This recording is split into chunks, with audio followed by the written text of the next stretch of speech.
రైతు సోదరులందరికీ నమస్కారం. ఈరోజు మనం మన వరి పొలంలో పిఐ ఇండస్ట్రీస్ వారి వైబ్రెంట్ అనే కొత్త రకం పురుగుల మందు గుళికలను వాడుతున్నాం.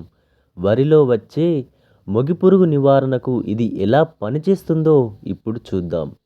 అసలు ఇందులో ఏముంది? ఈ వైబ్రెంట్ గుళికలలో థియోసైక్లామ్, హైడ్రోజన్ ఆక్సలైట్ 4% జిఆర్ అనే సరికొత్త జపనీస్ సాంకేతికత కలిగిన రసాయనం ఉంటుంది. ఇది మొగి పురుగును చాలా వేగంగా అరికడుతుంది. ఇది ఎప్పుడు వాడాలి అంటే వరి నాట్లు వేసిన 15 నుండి 25 రోజుల మధ్య ఈ గుళికలను చల్లడం సరైన సమయం. నా వరి నాటి 20 రోజులు అవుతుంది. కాబట్టి ముందస్తు జాగ్రత్తగా ఇప్పుడు పొలంలో వాడుతున్నాను. దీనివల్ల మొగి పురుగు ఆశించకుండా ఉండటమే కాకుండా పొలంలో అధిక పిలికలు రావడానికి ఇది సహాయపడుతుంది. ఎంత మోతాదులో వాడాలి అంటే ఎకరా పొలానికి 5 కిలోల వైబ్రెంట్ ప్యాకెట్ సరిపోతుంది.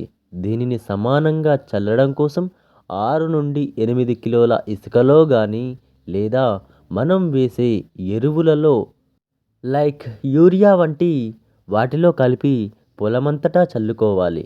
ముఖ్యమైన సూచన: ఈ మందు చల్లేటప్పుడు పొలంలో పలుచగా నీరు ఉండాలి. చల్లిన తర్వాత కనీసం 2 నుండి 3 రోజుల పాటు ఆ నీరు బయటకు పోకుండా చూసుకోవాలి. అప్పుడే ఈ మందును మొక్క వేర్లు పీల్చుకొని పురుగుపై సమర్థవంతంగా పనిచేస్తాయి. మంచి దిగుబడి కోసం మరియు మొగి పురుగు భయం లేకుండా ఉండడానికి వైబ్రెంట్ ఒక మంచి ఆప్షన్. ఓకే అండి. Thank you. Thank you. Thank you.